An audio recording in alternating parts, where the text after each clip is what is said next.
Hunted to near extinction due to superstitious beliefs. The northern white rhino subspecies survival now hangs in the balance. Most of the world knows that the rhino is threatened, but the status of these animals is in another league. They are the planet's last 3 northern white rhinos, none capable of breeding. The northern white rhino on Ol Pejeta came in 2009, and the intention was really to get these animals to breed naturally, because where they were in a zoo in Europe, they were not able to breed, they were not mating. So when they came to Ol Pejeta in 2009, by around about 2011 they began to mate, and in fact we thought that they will conceive, but unfortunately that did not happen. This is Sudan. He's not just any rhino, he's the last known male northern white rhino left in the world. Sudan and his female companions Najin and Fatu live at the Ol Pejeta Conservancy in Nanyuki, Laikipia County. We find the 2 females enjoying the paddle of water under the scorching sun. So Sudan is today about 44 years old, which is pretty old for any rhino. In fact, we were talking of 90 to 100 years in human life. So he is frail but healthy. He shows a bit of the complications that you would see with anybody who is old, you know, arthritis kind of complications. But today he still has the life, he still has life in him, and we hope that he will continue to stand. Under the watchful eyes of a group of heavily armed guards, the 3 rhinos graze on the grasslands of the Ol Pejeta Conservancy. My name is James Mwenda, and I'm a caretaker of the northern white rhinos. Been working closely with them for the last 4 years. The guards here at Ol Pejeta putting their lives on the line to protect these animals that have now become like family. Apart from the little wounds on the sides that are pressure sores because of him sleeping on one side over the other, is all other, in terms of eating and drinking, he's still doing well. So we hope for that at least he might give us another 1 more year or 2 years to be with them. Rhinos are targeted by poachers, fueled by the belief that their horns cure various ailments. Experts say the rhino horn has become more lucrative than drugs.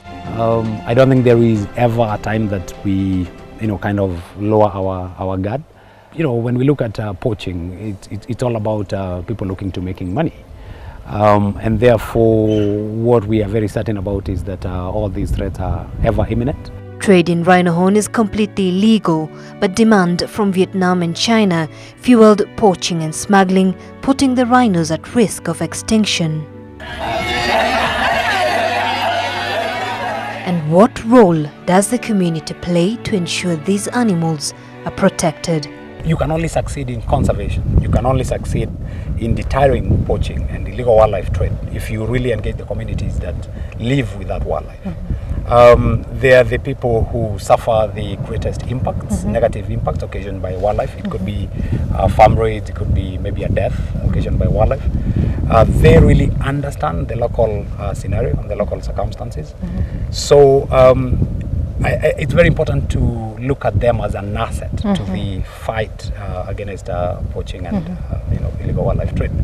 But how did we end up here? The northern white rhino once ranged over the areas of Uganda, South Sudan, the Central African Republic and the Democratic Republic of Congo. Around 2,000 survived in the wild in 1960. In 1996, when war broke out in what is now the Democratic Republic of Congo, just 31 northern white rhinos remained in Garamba National Park, the last stronghold of this endangered species. By the 1980s, the northern white had reached critically endangered status, and despite conservationists' best efforts, numbers continue to decline. Today, after a succession of armed clashes, only the 3 northern white rhinos survived. The 3 are Sudan. He is about 44 years old. He was caught in South Sudan. He suffers from low sperm count. Najin, the 28-year-old daughter of Sudan. She has leg injuries, which means she can no longer bear the weight of pregnancy or that of a mounting male. Fatu, the daughter of Najin and granddaughter of Sudan. She has a uterine disorder that prevents an embryo from being successfully implanted. Conservationists say artificially assisted reproduction is the only hope for the subspecies.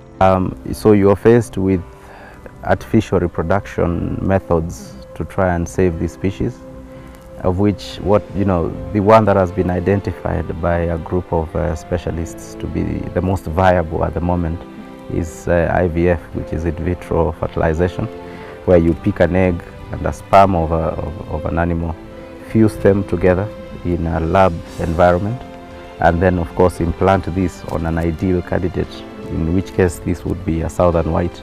And as you know, if all goes well, you will get a pure calf of a northern white rhino born. These procedures are costly, and the Ol Pejeta Conservancy is trying to raise $9 million. In April 2016, President Uhuru Kenyatta, in a symbolic gesture, set on fire 105 tons of elephant ivory and 1.35 tons of rhino horn to smoldering ash. The last decade or so has seen catastrophic destruction of the African elephant. A new generation of poachers armed with new weapons and connected to vast new markets across the world threatens to exterminate them.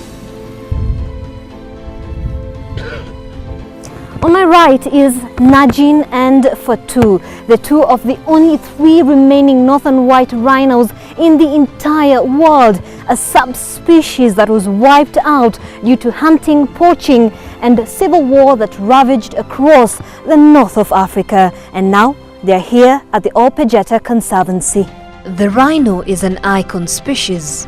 If we fail to break the myth that its horn has medicinal properties and save it from the grasp of illegal trade, other species don't stand a change either. So besides having a huge impact on the ecosystem, the extinction of the rhino could rapidly be followed by the loss of other endangered and threatened wildlife in Africa.